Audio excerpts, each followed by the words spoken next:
যদি কোনো স্টুডেন্ট তার কোনো অসুস্থ আত্মীয়কে দেখতে যাওয়ার জন্য বিদ্যালয়ে অনুপস্থিত থাকে, তাহলে কিভাবে চিঠি লিখবে প্রধান শিক্ষককে? আজকের আমি সেই স্যাম্পলটি লিখে দেব। Leave application for visiting a sick relative.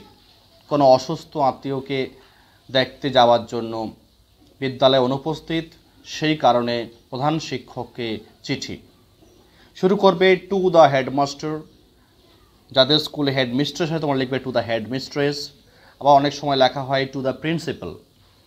তার যেখানে যেমন লেখা হয়, যেখানে প্রিন্সিপাল লেখা হয় প্রিন্সিপাল লিখবে, যেখানে হেডমাস্টার লেখা হয় হেডমাস্টার লিখবে, যেখানে হেডমিস্ট্রেস লেখা হয় হেডমিস্ট্রেস লিখবে। তাহলে টু দ্য হেডমাস্টার। আবার অনেক সময় লেখা হয় টু দ্য ক্লাস টিচার, মানে শ্রেণী শিক্ষককেও চিঠি লেখা হয়। যাই হোক, ওখানে লিখবে, তার নিচে লিখবে স্কুলের নাম, তার তলায় লিখবে হচ্ছে কোন জেলা।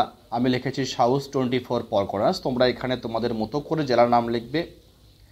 তারপর লিখবে পোস্ট অফিস এবং সঙ্গে হচ্ছে পিনকোড, মাস্ট অবশ্যই করে লিখবে। আমি লিখেছি নিমপিড আশ্রম পোস্ট অফিস, পিনকোড 743338।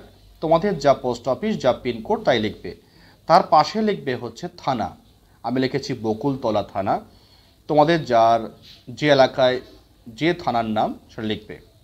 সাবজেক্টে লিখবে application for leave of absence, এটা সাবজেক্টে লিখবে। তারপর লিখবে respected sir, I beg to state that I am a student of class 5। আমি ক্লাস 5-এর ছাত্র। Section A, roll number 1 of your school. আপনার বিদ্যালয়ের class 5 section A roll number 1। এবার তোমরা যে ক্লাসে পড়ো সেই ক্লাসেই লিখবে, ক্লাস লিখবে, সেকশন যে সেকশনে পড়ো সেই সেকশন লিখবে, রোল নাম্বারও তোমার যা রোল নাম্বার তাই লিখবে। I was absent for the last 2 days। আমি শেষ 2 দিন অনুপস্থিত ছিলাম।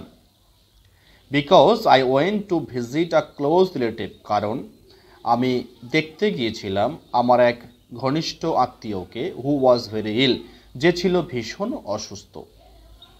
তারপর দেখো কি লিখবে, আলাদা করে আবার একটি প্যারা করবে।